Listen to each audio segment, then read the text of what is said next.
దేవునికి స్తోత్రం. యేసుక్రీస్తు ప్రభు కృపా సంఘ ప్రియ సహోదరి సహోదరులకు యూట్యూబ్ ద్వారా వాట్సాప్ ద్వారా దేవుని అమూల్యమైన మాటలు అనుదినం వింటున్న దేవుని బిడ్డలైన మీ అందరికీ మన ప్రభు అయిన యేసుక్రీస్తు వారి పరిశుద్ధ నామంలో శుభాభివందనాలు తెలియజేస్తా ఉన్నాను. దేవుని బిడ్డలు అందరూ బాగున్నారండి. మరి దేవుడు మనకిచ్చిన చక్కటి తరుణాన్ని బట్టి, దేవుని మహాకృపను బట్టి దేవాతి దేవునికి లెక్కలేని స్తుతులు స్తోత్రాలు వందనాలు చెల్లిస్తూ మరి ఈరోజు అనగా 9వ తారీఖు సోమవార దినము, సెప్టెంబర్ నెల 2023 సంవత్సరం దేవుడు మనకిచ్చినటువంటి వాక్యము పరిశుద్ధ గ్రంథం నుండి కీర్తనల గ్రంథము 94వ కీర్తన 19వ చరణాన్ని చదువుకుని కొద్ది నిమిషాల వాక్యాన్ని ధ్యానించుకుందాం.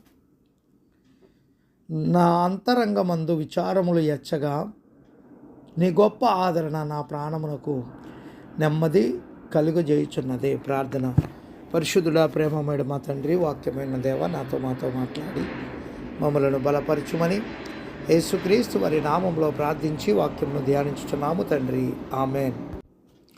ప్రభునందు ప్రియ దేవుని బిడ్డలరా, 94వ కీర్తన 19వ చరణంలో తెలియచేస్తున్నటువంటి మాట మనం చూస్తే, నా అంతరంగమందు విచారములు హెచ్చగా నీ గొప్ప ఆదరణ నా ప్రాణమునకు నెమ్మది కలుగజేయుచున్నది. ఏమంటే ఎన్ని సమస్యలు, ఇబ్బందులు, కష్టాలు, బాధలు ఉన్నప్పటికీ దేవుని యొక్క గొప్ప ఆదరణ ఏం చేస్తుందంటే ప్రాణానికి నెమ్మది కలిగజేస్తుంది.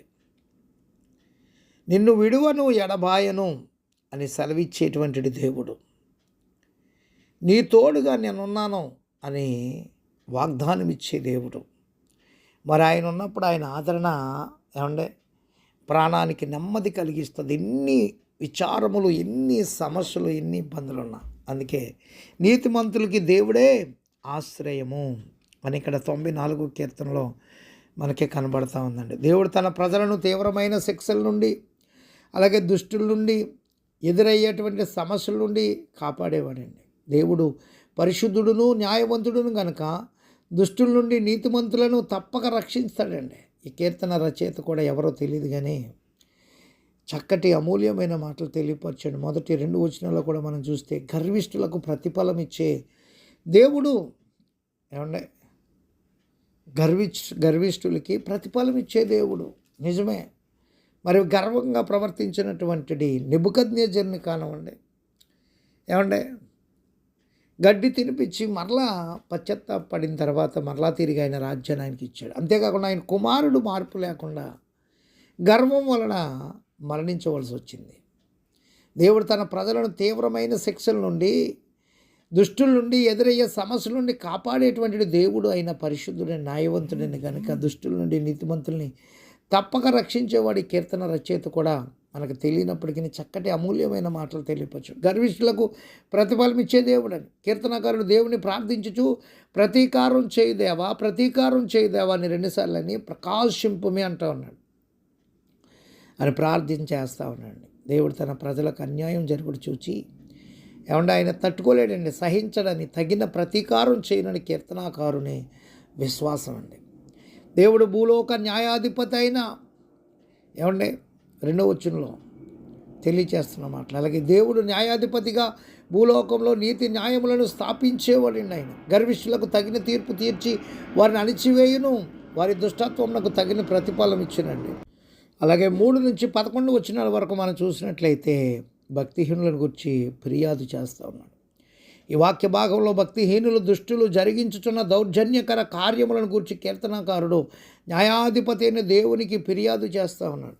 యెహోవా భక్తిహీనులు ఎంతవరకు ఉత్సాహించుదురు అని దేవుని ప్రశ్నిస్తూ ఉన్నాడు. భక్తులను చూచి, వారు పొందుచున్న అవమానములను చూచి దేవుని అవమానించుచు భక్తిహీనులు ఉత్సాహించుచున్నారు. వారు కఠోరమైన మాటలు పలుకుచున్నారు, దోషము చేయుచు బెంకములాడుచున్నారు, అంటే గొడవలాడుతూ ఉన్నారండి.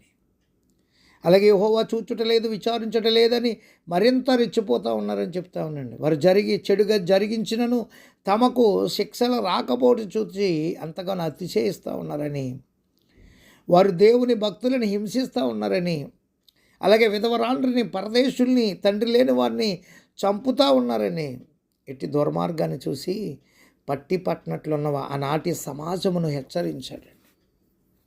ఆనాడు జరుగుతూ ఉంది, ఈనాడు జరుగుతూ ఉన్నాయండి ఇటువంటివన్నీ కూడా. దేవుని బిడ్డలారా, ఏమండే ఎన్నిక లేని వారిని ఏమంటే ఏమాత్రం దీనహీన స్థితిలో ఉన్న వారిని లెక్క చేయకుండా వాళ్ళ ఇష్టానుసారంగా చేస్తూ ఉందండి.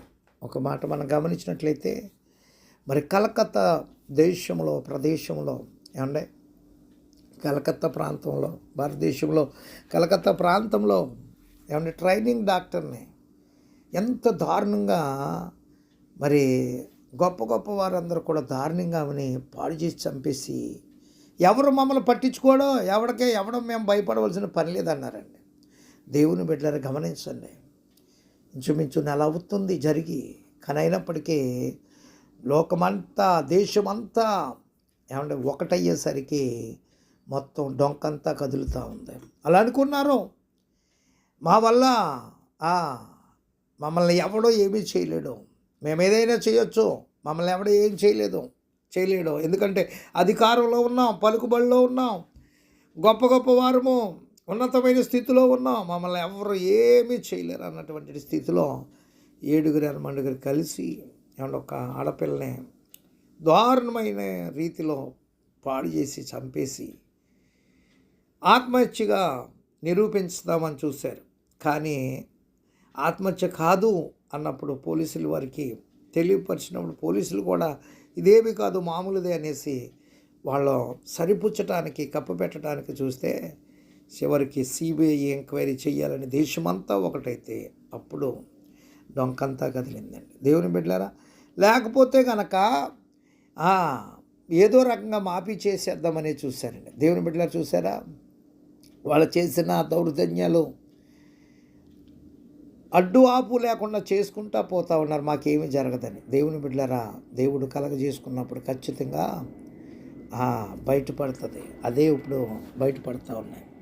ఇటు దుర్మార్గమును చూసి పట్టి పట్టినట్లున్న ఆనాటి సమాజాన్ని హెచ్చరించాడో, దేవుడు వారి దుష్టత్వం చూస్తున్నాడని, వారి అవమానకరమైన మాటలను వినుచున్నాడని తగిన చర్య తప్పక జరిగించునని కీర్తనకారుడు విశ్వాసంను వ్యక్తపరిచాడు. భక్తులకు దేవుడు నెమ్మది కలగజేస్తాడు. 94 కీర్తన 12 చరణంలో, యెహోవా చేత శిక్షింపబడివాడు, దేవుని చేత బోధింపబడివాడు ధన్యుడు అంటా ఉన్నాడు. దేవుడు భక్తులను శిక్షించినను అది వారి మేలు కొరకే, నీతిమంతుల కష్టదినములను పోగొట్టి వారికి నెమ్మది కలుగజేయదు అని 13వ వచనంలో తెలియచేస్తూ ఉన్నాడండి కీర్తనకారుడు. నీతిమంతుల కష్టాలని తొలగించి నెమ్మది కలుగజేస్తాడు. భక్తిహీనులకు గుంట త్రవ్వబడును అంటే వారు శిక్షింపబడతారని. దేవుడు తన ప్రజలను ఎడబాయుడు, విడనాడడు. న్యాయపు తీర్పు తీర్చి నీతిమంతులకు న్యాయం జరిగిస్తాడండి ఖచ్చితంగా. అదే 15వ వచనం చెప్తా ఉన్నాడు. అందుకే యెహోవా తనకు సహాయం చేసి ఉండకపోతే దుష్టులు నన్ను చంపియుందురు అని 16, 17 వచనాల్లో కూడా కీర్తనకారుడు తెలియజేస్తున్నాడు. దేవుడు చేసిన సహాయమును జ్ఞాపకం చేసుకుంటా ఉన్నాడు.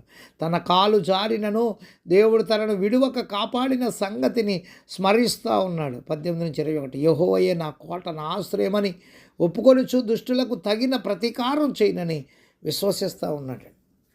దేవుని బిడ్డలారా, నిజమే, దుష్టులకి తగిన ప్రతీకారం చేసేటువంటి దేవుడు, తగిన సమయాన్ని బట్టి చేసే దేవుడు. ఆయన యందు ఎప్పుడు కూడా వినయ విధేయతలు కలిగి, భయభక్తులు కలిగి, ఆయన త్రోవలో నడుస్తూ నువ్వు ఆయనకి విధేయత కలిగి ఉన్నప్పుడు నీకు ఒకవేళ సమస్యలు, ఇబ్బందులు రావచ్చు, కానీ వాటన్నిటి నుంచి ఆయన తొలగిస్తాడు. అందుకే ఆయన 19వ వచనంలో కీర్తనకారుడు తెలియపరిచాడండి. 19వ వచనంలో ఏమన్నాడు ఆయన?